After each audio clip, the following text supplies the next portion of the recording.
दुनिया corona virus के खिलाफ अदृश्य जंग लड़ रही है। ऐसा नहीं है कि कोरोना वायरस के खिलाफ जो वैक्सीन बनाई जा रही हैं उसमें कोई काम नहीं चल रहा, युद्ध स्तर पर काम चल रहा है। और यही वजह है कि दुनिया की अलग अलग वैक्सीन्स सफल भी हुई हैं अपने प्रयोगों में और अलग अलग देशों में ये वैक्सीन लगनी भी शुरू हो चुकी है। बस कुछ ही दिनों का अंतर है जब भारत को भी उसकी पहली वैक्सीन मिल जाएगी और इसके लिए ड्रिल्स भी शुरू हो चुकी हैं। लेकिन कभी आपके जहन में ये सवाल आया है कि जो ये अलग अलग वैक्सीन बन रही हैं उनमें से किन्हीं दो को अगर किसी शख्स पर लगाया जाएगा तो फिर क्या असर होगा?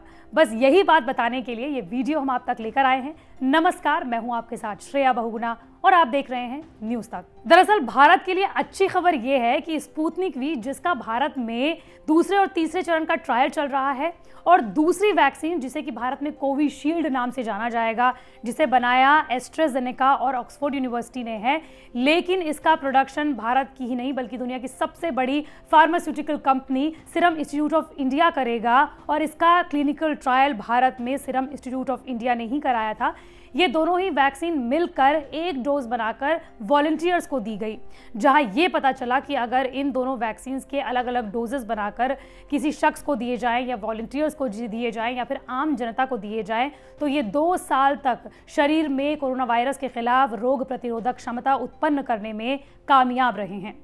दरअसल रूस के वैज्ञानिकों ने एस्ट्राजेनेका और ऑक्सफोर्ड यूनिवर्सिटी के वैज्ञानिकों को रूस आने का न्योता दिया था और ये कहा था कि क्यों ना दोनों ही वैक्सीन को एक साथ वॉलंटियर्स को दिया जाए और देखा जाए, परखा जाए कि ये किस तरीके से एक साथ मिलकर काम करेंगी। और जब इस तरीके का एक्सपेरिमेंट किया गया तो ये पाया गया कि ये दोनों वैक्सीन का डोज अगर एक साथ दिया जाए तो शरीर में ज़्यादा बेहतर तरीके से कोरोना वायरस के खिलाफ रोग प्रतिरोधक क्षमता बन रही है। हालांकि रूस के वैज्ञानिकों ने यह भी कहा है कि फिलहाल इस पर और ज़्यादा स्टडी करने की ज़रूरत है और ज़्यादा अध्ययन करने की ज़रूरत है। रूस के वैज्ञानिकों ने यह भी कहा कि 2 वैक्सीन को एक साथ देकर शरीर की रोग प्रतिरोधक क्षमता कोरोना से लड़ने में ज़्यादा असरदार रही। शरीर के मेमोरी सेल्स ने वायरस को बेहतर ढंग से काम किया, जिससे 3-4 महीनों नहीं बल्कि 2 साल तक वैक्सीन का असर रह सकेगा। हालांकि अभी इस पर और भी अध्ययन और काम करने की ज़रूरत है।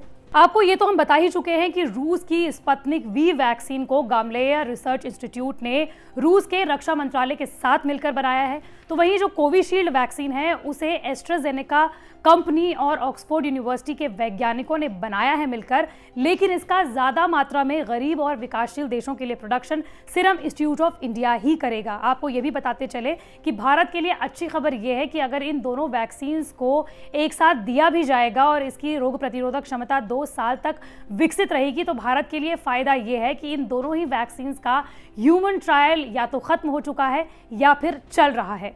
इसलिए अगर इन दोनों वैक्सीन की ज़रूरत पड़ी भी तो भारत के पास ये दोनों ही वैक्सीन अवेलेबल रहेंगी। मंडे टू फ्राइडे पे इसी तरह की वीडियो आप तक लाती रहूंगी। अगर आप भी किसी टॉपिक के बारे में जानना चाहते हैं तो कमेंट बॉक्स पर ज़रूर बताएं।